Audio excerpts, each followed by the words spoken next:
low wail swooping across the raised. We set the table.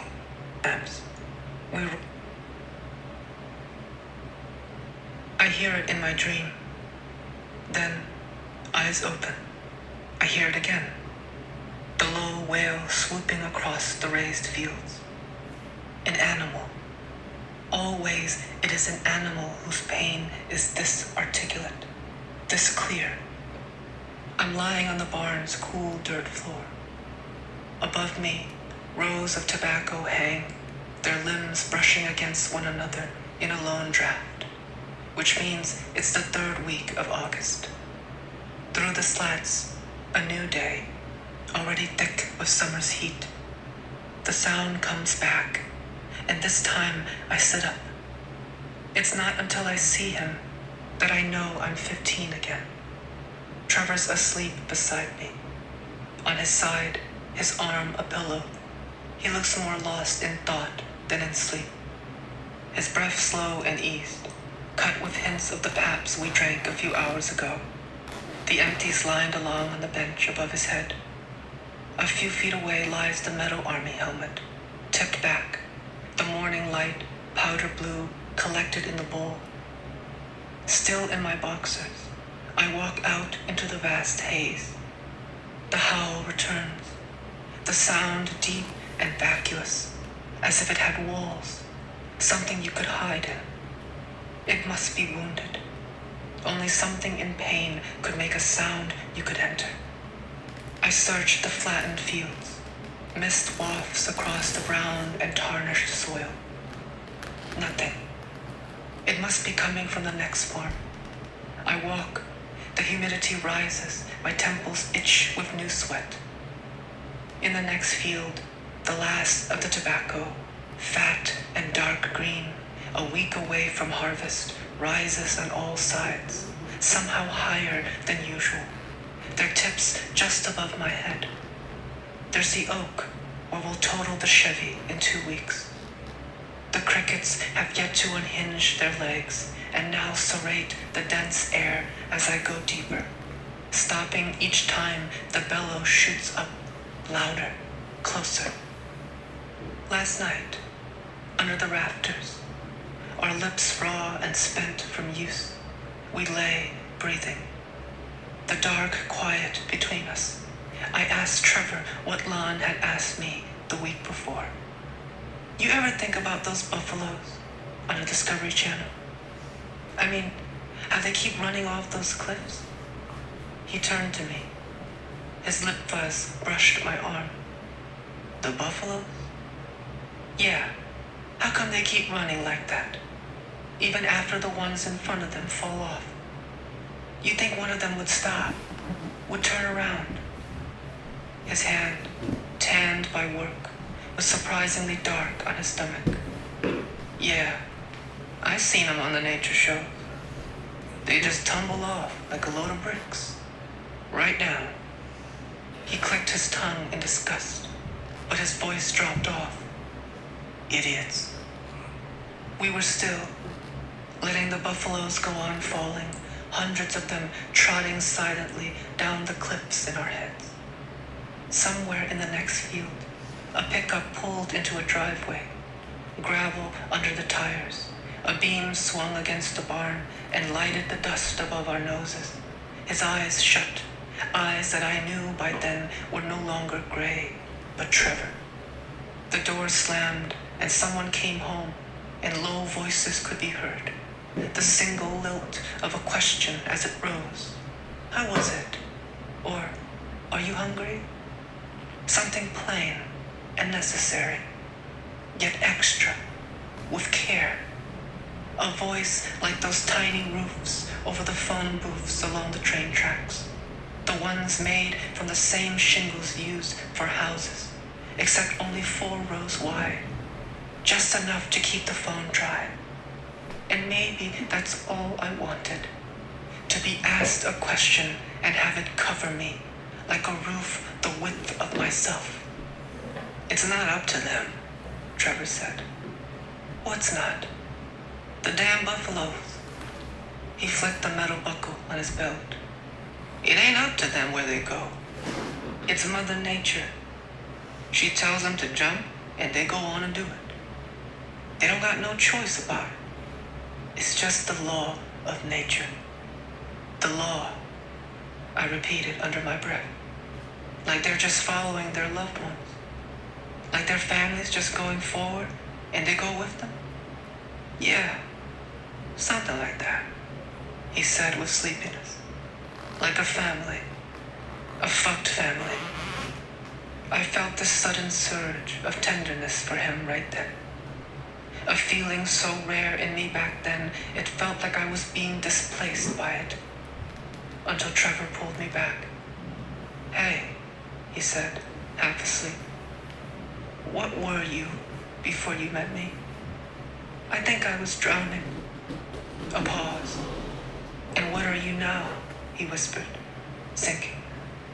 I thought for a second. Water. Fuck off. He punched me in the arm. And go to sleep, little dog. Then he grew quiet. Then his eyelashes. You could hear them think. I don't know what made me follow the hurt thing's voice, but I was pulled, as if promised an answer to a question I had not yet possessed.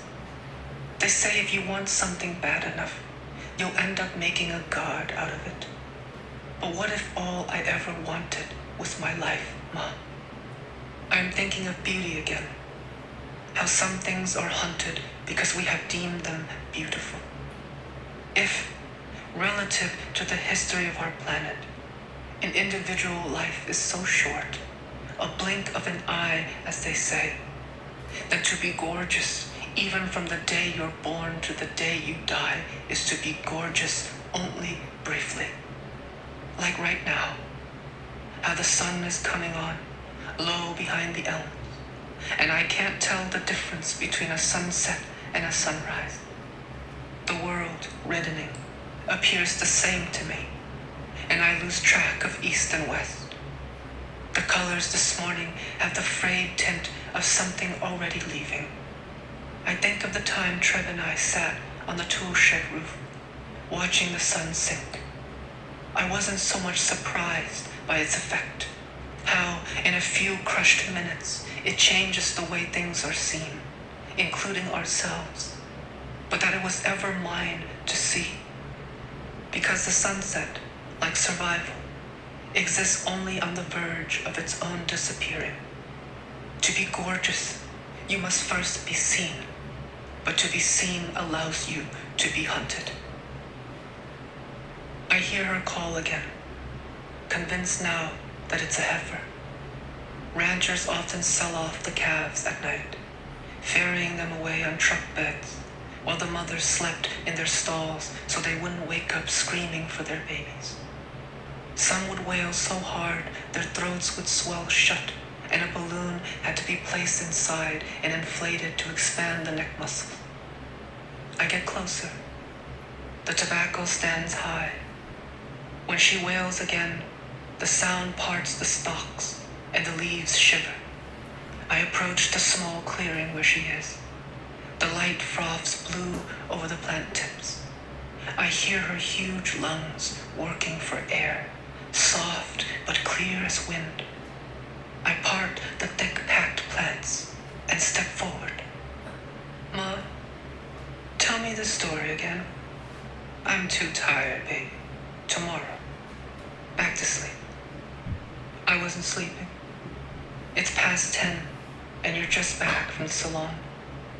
You have a towel wrapped around your hair. Your skin's still warm from the shower. Come on, real quick. The one about the monkey. You sigh, slipping under the blanket. All right, but give me a cigarette. I take one from the carton on the nightstand, place it between your lips and light. You puff once, twice. I take it out, watch you. Okay, let's see. Once upon a time, there was a monkey king who... No, Ma. The real one. Come on, tell the real life story. I put the cigarette back in your mouth. Let you puff. Okay. Your eyes search the room. Once upon a time, scoot closer. You want to hear it or not? Once upon a time, in the old country, there were men who would eat the brains of monkeys. You were born in the year of the monkey, so you're a monkey. Yeah, I guess so, you whisper, staring far away. I'm a monkey. The cigarette smolders between my fingers. Mist rises from the warm soil as I step through the crop. The sky widens. The tobacco drops off, revealing a circle no larger than God's thumbprint. But nothing's here. No cow, no sound, only the last crickets far off now. The tobacco still in the morning air. I stand waiting for the sound to make me true. Nothing. The heifer, the farm, the boy, the wreck, the war. Had I made it all up in a dream, only to wake up with it fused to my skin? Ma, I don't know if you made it this far in this letter, or if you made it here at all. You always tell me it's too late for you to read, with your poor liver, your exhausted bones, that after everything you've been through, you just like to rest now. That reading is a privilege you made possible for me with what you lost. I know you believe in reincarnation. I don't know if I do, but I hope it's real. Because then maybe you'll come back here next time around. Maybe you'll be a girl, and maybe your name will be Rose again. And you'll have a room full of books with parents who will read you bedtime stories in a country not touched by war. Maybe then, in that life and in this future, you'll find this book and you'll know what happened to us. And you'll remember me. Maybe. For no reason, I start to run. Past the clearing, back into the tobacco's stiff shade. My feet blurring into a small wind beneath me, I run. Even if no one I know is dead yet. Not Trevor, not Lon, not my friends with the speed and heroin nowhere near their scarless veins.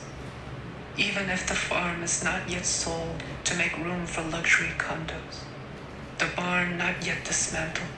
Its wood repurposed into craft furniture or to line the walls of trendy cafes in Brooklyn. I run. I run thinking I will outpace it all. My will to change being stronger than my fear of living. My chest wet and leaf-raked, the day smoldering up at its edges. I push through so fast I feel like I've finally broken out of my body, left it behind. But when I turn around to see the panting boy, to forgive him at last for trying and failing to be good, there's no one there, only the full elms windless at the field's edge. Then, for no reason, I keep going. I think of the buffaloes somewhere, maybe in North Dakota or Montana, their shoulders rippling in slow motion as they race for the cliff, their brown bodies bottlenecked at the narrow precipice, their eyes oil black, the velvet bones of their horns covered with dust. They run head first, together, until they become moose, huge and antlered, wet nostrils braying, then dogs with paws clawing toward the edge, their tongues lapping in the light until finally they become macaques, a whole troop of them. The crowns of their heads cut open, their brains hollowed out, they float, the hair on their limbs fine and soft as feathers. And just as the first one steps off the cliff onto air, the forever nothing below, they ignite into the ochre-red sparks of monarchs. Thousands of monarchs pour over the edge, fan into the white air, like a blood jet hitting water. I I race through the field as if my cliff was never written into this story, as if I was no heavier than the words in my name, and like a word, I hold no weight in this world, yet still carry my own life. And I throw it ahead of me until what I left behind becomes exactly what I'm running toward, like I'm part of a family. Why didn't they get you then? I place the Marlboro back in your mouth. You hold my hand there for a while, breathe, then take it between your fingers. Oh, little dog, you sigh. Little dog, little dog. Monkeys, moose, cows, dogs, butterflies, buffaloes. What we would give to have the ruined lives of animals tell a human story, when our lives are in themselves the story of animals. Why didn't they get me? Well, 'cause I was fast, baby. Some monkeys are so fast, they're more like ghosts, you know? They just, poof, you open your palm in a gesture of a small explosion, disappear without moving your head. You look at me the way a mother looks at anything for too long. Then, for no reason, you start to laugh. The past tense of sing is not singed. Hoa Win. This is Ocean Vuong. We hope you have enjoyed this unabridged production of On Earth We're Briefly Gorgeous. This program was directed by Robert Kessler, executive producer Linda Korn, and engineered by Peter Acker.